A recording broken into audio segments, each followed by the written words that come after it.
எல்லாருக்குமே ஒரு பெரிய ஹாய். இது ட்ரூத் ஆஃப் டெவில்னா உங்க தேவி. இன்னைக்கு நம்ம என்ன பார்க்க போறோம் அப்படின்னா, வாடகை வீட்டுக்கு போயிருந்த இடத்துல கணவன் மனைவிக்கு நடந்த அமானுஷ்யத்தை பத்தி தான் பார்க்க போறோம். இது வரைக்கும் சேனலை சப்ஸ்கிரைப் பண்ணாதவங்க சப்ஸ்கிரைப் பண்ணிடுங்க அண்ட் மறக்காம பெல் ஐகானை கிளிக் பண்ணிடுங்க. வீடியோ பிடிச்சா லைக் பண்ணுங்க அண்ட் வாங்க இப்போ நம்ம வீடியோக்குள்ள போலாம்.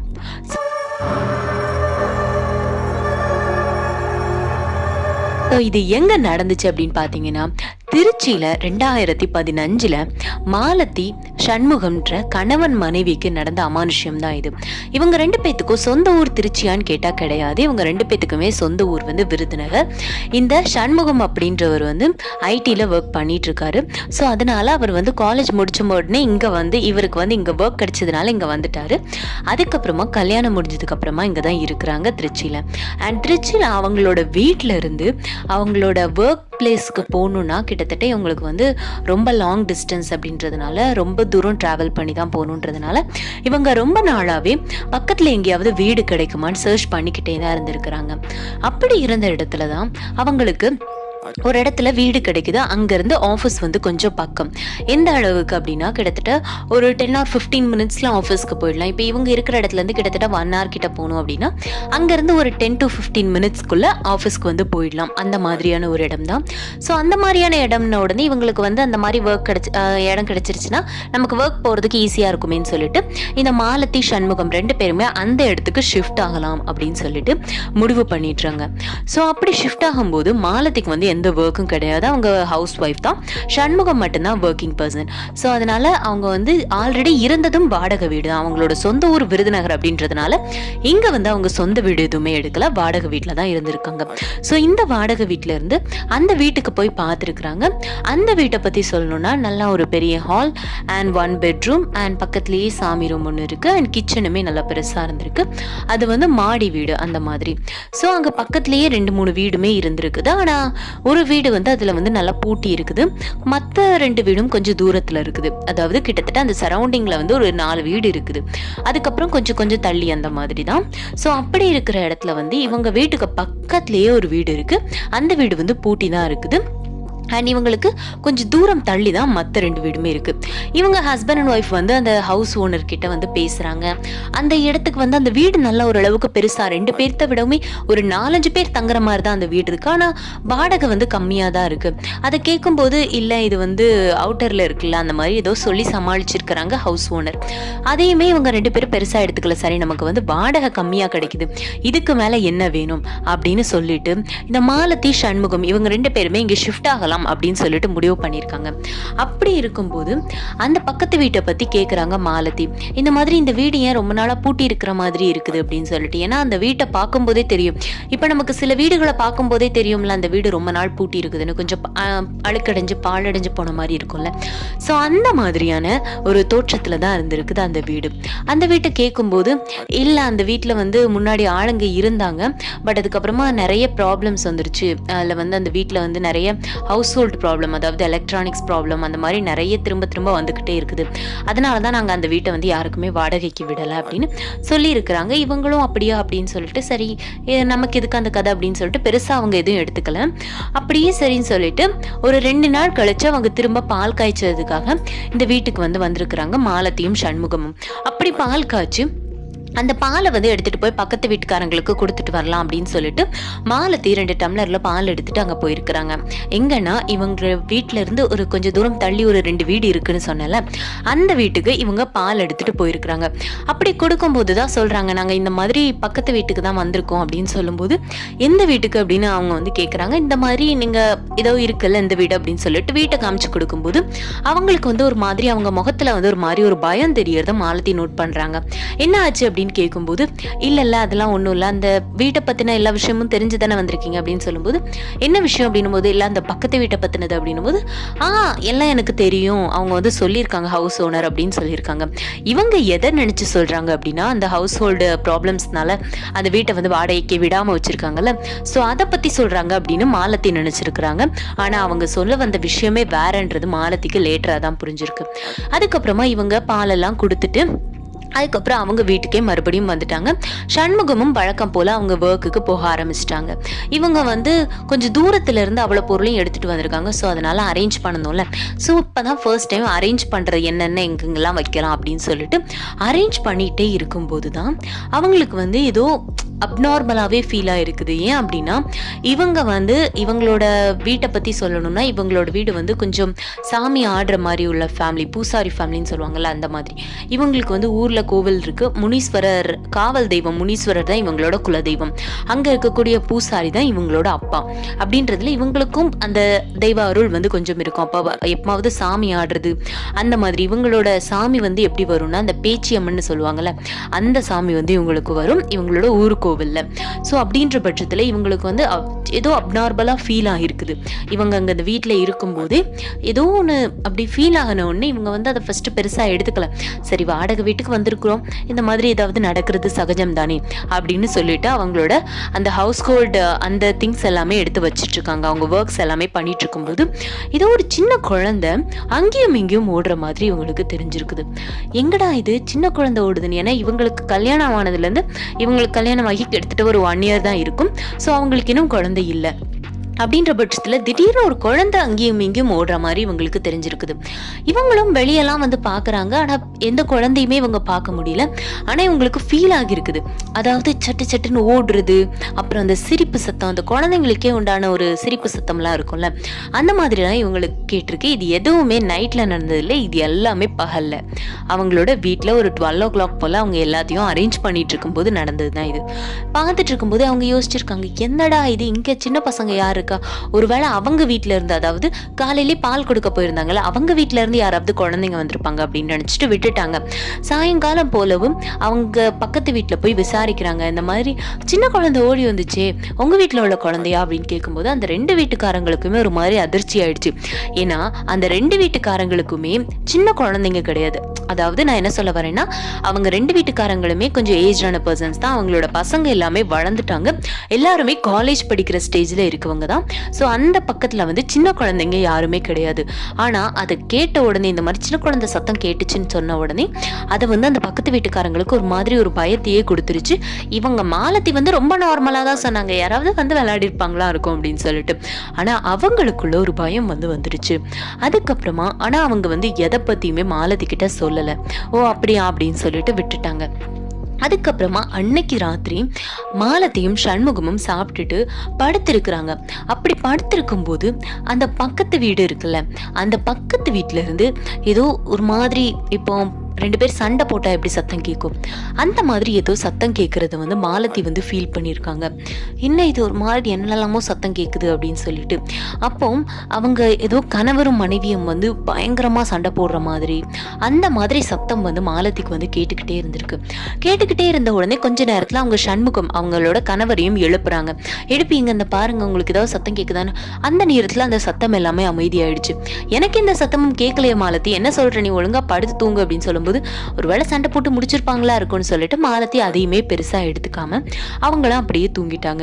அடுத்த நாள் திரும்ப எழுந்திரிச்சு அவங்களோட ஒர்க்கை வந்து மேக்ஸிமம் ஃபுல் அண்ட் ஃபுல்லாவே முடிச்சுட்டாங்க. அவங்களோட அந்த திங்ஸ் எல்லாத்தையுமே அரேஞ்ச் பண்றது அது எல்லாத்தையுமே முடிச்சுட்டு காலையிலேயே ஹஸ்பண்டுக்கு வந்து சாப்பாடுலாம் கொடுத்து அனுப்பிட்டு மத்தியானம் அவங்க பாட்டுக்கு அவங்களோட வேலையை வந்து பார்த்துட்டு இருந்திருக்காங்க. மத்தியானம் சமைச்சிட்டு அதுக்கப்புறமா சரின்னு சொல்லிட்டு கொஞ்ச நேரம் படுக்கலாம்னு சொல்லிட்டு படுத்திருக்கும் போது தான் ரூம்குள்ள வந்து தன்னை தவிர வேற யாரோ இருக்கிற மாதிரி மாலத்தி வந்து ஃபீல் பண்ணியிருக்கிறாங்க.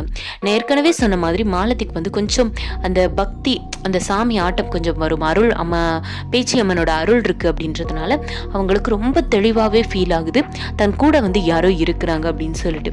உடனே இவங்க வந்து அப்படியே எந்திரிச்சு பார்க்குறாங்க. அப்போ எந்திரிச்சு பார்க்கும்போது அவங்க லைஃப்லேயே அவங்க இந்த விஷயத்த வந்து பார்த்துருக்க மாட்டாங்க. அந்த அளவுக்கு ஒரு கொடூரமான விஷயத்த பார்த்தாங்க. அதாவது என்ன ஆச்சு அப்படின்னா, ஒரு ஹஸ்பண்ட் அண்ட் ஒய்ஃப் குழந்தை, இந்த 3 பேருமே அப்படியே கருகுன நிலைமையில அவங்க வீட்டில இருந்து, அதாவது அவங்க வீட்டுக்குள்ள, அதாவது மாலத்தியோட வீட்டுக்குள்ள அங்கேருந்து அப்படியே மெதுவாக நடந்து அந்த ரூமை கிராஸ் பண்ணி அப்படியே அந்த பக்கத்து வீட்டுக்கு போற மாதிரி பார்த்துருக்குறாங்க. மாலதி வந்து எந்திரிச்சு போய் பார்க்குறாங்க. அவங்க எங்க போறாங்கன்னு பார்க்கும்போது இவங்க வீட்டுல இருந்து அப்படியே கிராஸ் ஆகி அவங்க பக்கத்து வீட்டுக்கு போயிருக்கிறாங்க. இதை பார்த்த உடனே மாலத்திக்கு ஒரு நிமிஷம் உயிரே இல்லை, ஒரு மாதிரி கத்திட்டு மயக்கம் போட்டு விழுந்துட்டாங்க. அப்படி விழுந்தவங்களை எழுப்புறதே அவங்களோட கணவர் சண்முகம் தான். என்ன ஆச்சு அப்படின்னா, மாலத்திக்கு வந்து அவங்க நிறைய டைம் சண்முகம் வந்து ஃபோன் பண்ணி பார்த்துருக்குறாங்க. அவங்க ஃபோன் பண்ணதுடனே மாலத்தி எடுக்கலன்னு உடனே இவங்க இப்போதானே எங்க குடி வந்திருக்காங்க, ஸோ பக்கத்து வீட்டில் யார் நம்பருமே இவங்க கிட்ட கிடையாது. அதனால என்ன ஆச்சோ ஏதாச்சோன்னு பயந்து போய் இவங்க வந்து பார்த்துருக்குறாங்க. அப்படி பார்த்தும்போது தான் இந்த மாதிரி மாலத்தி வந்து மயங்கி கிடக்கிறது தெரிய வந்துச்சு. உடனே மாலத்திக்கு தண்ணியை அவங்க முகத்துல தெளிச்சு எழுப்பி விடுறாங்க சண்முகம். அப்படி எழுப்பும்போது தான் அவங்க எழுந்து சொல்றாங்க, பயத்துல வந்து சொல்றாங்க, இந்த மாதிரி நான் வந்து ஒரு கருகுன 3 உருவத்தை பார்த்தேன், 3 பேர் அப்படியே இங்க இருந்து அங்க போன மாதிரி இருந்துச்சு அப்படின்னு சொல்லி ரொம்ப அப்படி அவங்களோட பயத்தை வந்து எப்படி காட்டுறதுன்னு தெரியாம திரும்ப திரும்ப அதையே சொல்லிட்டு இருக்கிறாங்க. சண்முகம்க்கு ஒண்ணுமே புரியல. இவ எப்படி ஏன் இப்படி சொல்றா, போன வீட்டுல இருந்தப்ப கூட இவ எதுவுமே இப்படி சொல்லலையே, புது இடத்துக்கு வந்ததுனால இப்படி ஆயிட்டோளோ அப்படின்னு சொல்லிட்டு அவங்களுக்கு வந்து அந்த மாதிரி தான் தோணுதே தாண்டி அவங்களுக்கு பேய் பிசாசு அந்த மாதிரி ஒரு ஐடியாவே இல்லை. அவங்க சண்முகம் என்ன சொல்றாங்க, சரி சரி நீ வந்து பயப்படாத, நம்ம வந்து ஊருக்கு போயிட்டு வரலாம் அப்படின்னு சொல்லியிருக்காங்க. சரின்னு சொல்லிட்டு மாலத்தியுமே அவங்க 2 பேருமே ஊருக்கு கிளம்புறாங்க. சண்முகம் வந்து அவங்களோட ஆஃபீஸில் ஒரு 2 days லீவ் சொல்லிட்டு 2 பேருமே சண்முகம் மாலத்தி அவங்களோட ஊருக்கு போயிட்டு அவங்க குலதெய்வம் கோயிலுக்கும் போகிறாங்க.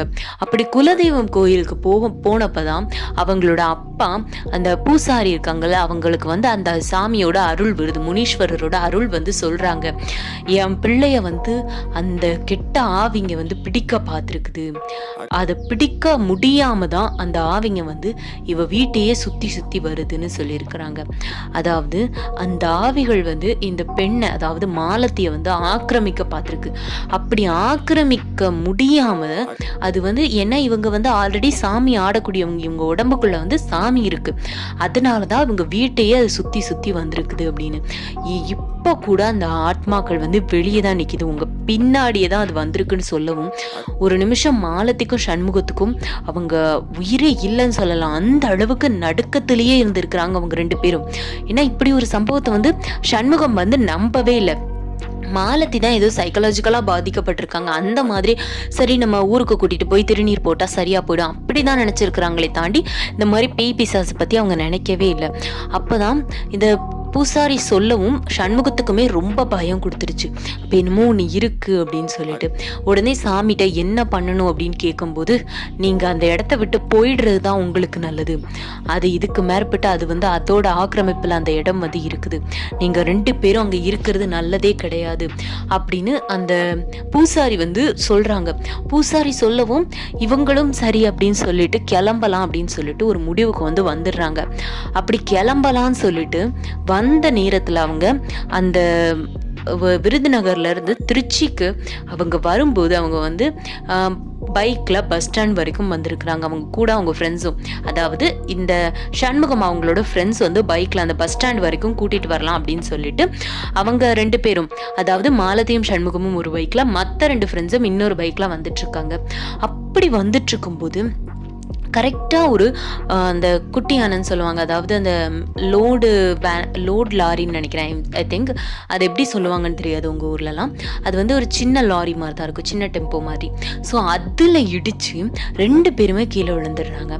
2 பேர்த்துக்குமே ஓரளவுக்கு அடி வந்துருச்சு. மற்ற 2 ஃப்ரெண்ட்ஸ்க்கும் எதுவும் ஆகலை, பட் இவங்க 2 பேர்த்துக்குமே அடி ஓரளவுக்கு நல்லா அடி வந்துருச்சு. அதுக்கப்புறம் இவங்களுக்கு வந்து ஹாஸ்பிட்டலில் சேர்ந்து கிட்டத்தட்ட 10 நாள் அவங்களுக்கு வந்து ஹாஸ்பிட்டல்லையே தான் இருக்கிறாங்க. அதுக்கப்புறம் திரும்ப இந்த கோயிலுக்கு போகவும் அங்க அந்த சாமி வந்து அருள் வந்த பூசாரி என்ன சொல்றாங்கன்னா, நான் உங்களை இந்த வீட்டை விட்டு போகணும்னு வச்சது அதுங்களுக்கு வந்து பிடிக்கல, அதான் இப்படி பண்ணிடுச்சு, மேல ஒரு பிரச்சனையும் இல்லை அப்படின்னு சொல்லி சாமி வந்து ஒரு எலுமிச்சை அதுக்கப்புறமா கொஞ்சம் திருநீர் இது இவ்வளத்தையும் கொடுத்து, நீ வந்து தைரியமா போ, உனக்கு ஒன்றும் ஆகாது, உங்க 2 பேத்துக்கும் எந்த பிரச்சனையும் ஆகாம நான் பாத்துக்கிறேன் அப்படின்னு சொல்லி சாமி கொடுக்கவும் அங்க போயிட்டு நீங்க அங்க இருந்து இருந்து வேற இடத்துக்கு போங்க அப்படின்னு சொல்லிடுச்சு சாமி. சரின்னு சொல்லிட்டு இவங்களும் அதை வாங்கிட்டு போறாங்க. எந்த பிரச்சனையும் இல்லாம அந்த வீட்டு வரைக்கும் போயாச்சு. வீட்லயும் இருந்த அவ்வளவு பொருளையுமே பேக் பண்ணிட்டாங்க. பேக் பண்ணிட்டு எப்படினாலுமே உடனே வீடு கிடைக்கிறது கஷ்டம். ஸோ ஒரு 2-3 நாளைக்கு இவங்களுக்கு வந்து அந்த எலுமிச்சை பழமும் திருநீரும் வச்சிருக்கிறது ஓரளவுக்கு அவங்களுக்கு எந்த பிரச்சனையும் வராது. அதனால அவங்களுமே எவ்வளோ முடியுமோ அவ்வளோ சீக்கிரம் வீடு வந்து காலி பண்ணிடணும் அப்படின்னு சொல்லிட்டு வீட்டை வந்து ரொம்பவுமே ஒரு எப்படி சொல்கிறது, ரொம்ப இன்ட்ரெஸ்ட் கொடுத்து தேடிட்டு இருக்காங்க. அப்படி தேடும்போது அவங்களுக்கும் வீடு கிடைச்சிருச்சு. அப்படி கிடைச்சதுக்கப்புறமா இந்த மாலத்தி வந்து என்ன பண்ணுறாங்க, பக்கத்து வீட்டிலலாம் போய் இந்த மாதிரி நாங்கள் வந்து வேறு வீடு மாறி போகிறோம் அப்படின்னு சொல்லிட்டு வரலான்னு சொல்லிட்டு போயிட்டு அவங்க கிட்ட அதையும் சொல்லிட்டு இங்கே என்னதான் நடந்துச்சு, அந்த பக்கத்து வீட்டில் யார் என்ன ஆச்சு அப்படின்னு சொல்லிட்டு அந்த மாலதி வந்து கேட்குறாங்க. அப்போதான் இந்த பக்கத்து வீட்டு பெண்கள் வந்து சொல்கிறாங்க, அந்த வீட்டில் கிட்டத்தட்ட ஒரு 10 வருஷத்துக்கு முன்னாடி ஒரு குடும்பம் வந்து வாழ்ந்துட்டு இருந்திருக்கு. ஒரு கணவன் மனைவி, அது மட்டும் இல்லாமல் ஒரு சின்ன குழந்தை. அந்த குழந்தையுமே வாழ்ந்துட்டு இருந்திருக்காங்க 3 பேருமே. அப்படி இருந்த டைமில் அந்த குழந்தை வந்து ஸ்கூலுக்கு போயிட்டு இருந்த வயசு தான். அந்த பொண்ணு அது பாட்டுக்கு ஸ்கூலுக்கு போயிட்டு வரும். ஆனால் இந்த கணவன் மனைவிக்கு இடையில நிறைய பிரச்சனைகள், அடிக்கடிக்கு சண்டை போட்டுக்கிட்டே இருப்பாங்க. அந்த கணவன் வேற குடிச்சிட்டு வேற வருவாங்க. அதனால அந்த கணவனுக்கும் மனைவிக்கும் சண்டை வந்து நிறைய சண்டை வந்துக்கிட்டே இருக்கும். அப்படி சண்டை வந்த ஒரு இதில் அந்த மனைவி வந்து ஒரு தப்பான முடிவு எடுத்துட்டாங்க. இதுக்கு மேற்பட்டு நம்ம வாழ்றதே வேஸ்ட்டு, இந்த ஆளையும் சேர்த்து கொண்டுடணும்னு சொல்லிட்டு அந்த மொத்த வீட்டுக்குமே நைட்டு தூங்கிட்டு இருக்கும்போது மொத்த வீட்டுக்குமே தீ வச்சுட்டாங்க. அப்படி தீ வச்சதுல அந்த பெண் குழந்தை, அதாவது அந்த குழந்தை வந்து பெண் குழந்தை, அந்த பெண் குழந்தை உட்பட 3 பேருமே கருகி இறந்து போயிட்டாங்க. அதுக்கப்புறமா அந்த ஹவுஸ் ஓனர் வந்து அந்த பிரச்சனைலாம் முடிஞ்சதுக்கு அப்புறமா அந்த வீட்டை வந்து ரெனோவேட் பண்ணி நிறைய பேர்த்துக்கு வந்து வாடகைக்கு வந்து விட்டுருக்காரு. அந்த வீட்டையும் அது பக்கத்துல இருந்த இந்த வீட்டையும், அதாவது இவங்க இப்ப வாழ்ந்துட்டு இருந்த வீட்டையும். ஆனா எந்த வீட்லயுமே யாராலையுமே வாழ முடியல. முக்கியமா அந்த அவங்க அந்த 3 பேரும் இறந்து போன அந்த வீட்டுல ஒரு நாள் ஒரு நைட்டு கூட யாராலையுமே வாழ முடியலையா. அந்த அளவுக்கு அந்த ஆன்மாக்களோட தொந்தரவு வந்து இருந்திருக்குது. இன்னுமே அந்த ஆன்மாக்களோட தொந்தரவு வந்து இருந்துகிட்டே தான் இருக்குது அப்படின்னு சொல்லவும் மாலத்திக்கு வந்து தூக்கி வாரி போட்டுருச்சு. இதை நீங்க நாங்க வந்த அன்னைக்கே சொல்லியிருந்தீங்கன்னா எங்களுக்கு இவ்வளவு பிரச்சனை இருந்திருக்காதுல்ல அப்படின்னு கேட்கும்போது அவங்க வந்து என்ன சொல்லிட்டாங்கன்னா, இல்ல அந்த ஹவுஸ் ஓனர் வந்து நீங்க எதையாவது இந்த மாதிரி சொன்னீங்கன்னா அப்புறம் நான் உங்க மேல வேற ஏதாவது போலீஸ் கம்ப்ளைண்ட் கூட கொடுத்துருவேன் அப்படின்னு சொல்லி ஹவுஸ் ஓனர் வந்து இவங்க 2 பேர்த்தையுமே மிரட்டி வச்சிருக்கிறாரு. இவங்க 2 பேர்த்துக்கும் இருக்கிறது வந்து சொந்த வீடு தான். ஸோ அந்த ஹவுஸ் ஓனர் வீட்டை பற்றிலாம் எதுவும் சொல்லலை. ஆனால் என் வீட்டை பற்றி ஏதாவது தப்பாக நீங்கள் வரவங்க கிட்ட சொன்னீங்கன்னா அப்புறம் நான் என்ன பண்ணுவேன்னு தெரியாதுன்னு மிரட்டி இருக்காரு. அதனால தான் இவங்க வந்து இந்த விஷயத்தை பற்றி மாலத்திக்கிட்டேயோ இல்லை சண்முகத்துக்கிட்டேயோ சொல்லாமலே இருந்திருக்காங்க. ஆனால் இந்த பிரச்சனைகள் எல்லாம் கேட்டதுக்கு அப்புறமா நம்ம இதுக்கு மேலே இங்கே இருந்தால் கண்டிப்பாக உயிர் பலி நடந்துருன்றது மாலத்திக்கும் சண்முகத்துக்கும் தெளிவாக தெரிஞ்சு போச்சு. அதுக்கப்புறமா அவங்க 2 பேருமே வேற ஒரு வீட்டுக்கு ஷிஃப்ட் ஆகி அதுக்கப்புறம் அவங்களுக்கு குழந்தெல்லாம் பிறந்து சந்தோஷமா தான் இருந்திருக்காங்க. அதுக்கப்புறம் அந்த ஆன்மாவோட தொந்தரவு கிடையாது. ஆனா இப்ப வரைக்கும் அந்த வீட்டுல வேற யாராலையும் வாழ முடியாம அந்த 2 வீடுமே பாழடைஞ்சு போய் இருக்குது அப்படின்னு மாலத்தி வந்து நம்ம கிட்ட குறிப்பிட்டிருக்காங்க. இதை பற்றின உங்கள் கருத்துக்கள் என்ன அப்படின்றத கமெண்ட்ல சொல்லுங்க. நமக்கு எந்த ஒரு விஷயத்துக்குமே ஒரு தற்கொலைன்றது முடிவாகாது. அதுலேயும் கணவன் மனைவி சண்டை அதை பற்றி சொல்கிற அளவுக்கு எனக்கு வந்து வயசு இல்லைன்றது உண்மைதான். ஆனால் ஒரு விஷயம் என்னென்னா, நம்ம விட்டு கொடுத்து போகிறதுன்றது கணவன் மனைவிக்கு மட்டும் இல்லை, அப்பா மகள், அம்மா மகன், எல்லாருக்குமே அது வந்து ரொம்ப இம்பார்ட்டன்ட். சகோதரிகளாக இருந்தாலும் சரி, நண்பர்களாக இருந்தாலும் சரி, நம்ம விட்டு கொடுத்து போகாமல் எந்த ஒரு உறவுமே நமக்கு நிலைச்சு நிற்காதுன்றது தான் உண்மை. அதுலேயும் அந்த அவங்க 2 பேர் போட்ட சண்டையில பாவம் இறந்தது வந்து அந்த பிஞ்சு குழந்தை தான். அந்த குழந்தைக்கு என்ன நடக்குதுன்னு கூட தெரியாம பாவம் அந்த குழந்தை இறந்து போச்சு. ஸோ இதுக்கு மேற்பட்டாவது இந்த சண்டைகளை வந்து குறைச்சிக்கிறது ரொம்ப நல்லது. ஏன்னா ஒரு சண்டைன்னு நடக்கும்போது, கணவன் மனைவி சண்டைன்னு நடக்கும்போது அவங்க 2 பேர்த்த விட அதிகமாக பாதிக்கப்படுறது அந்த குழந்தைங்க தான், அவங்களோட குழந்தைங்க தான். என்னதான் இவங்க வந்து சண்டை போட்டு திரும்ப சேர்ந்தாலும் அவங்க சண்டை போடும்போது இருக்கக்கூடிய அந்த மனநிலை வந்து அந்த குழந்தைங்களை அப்படி பாதிக்கும். அதனால முடிஞ்ச அளவுக்கு எல்லாரும் சண்டை போடாமல் இருக்கிறது நல்லதுன்றது என்னோட கருத்து.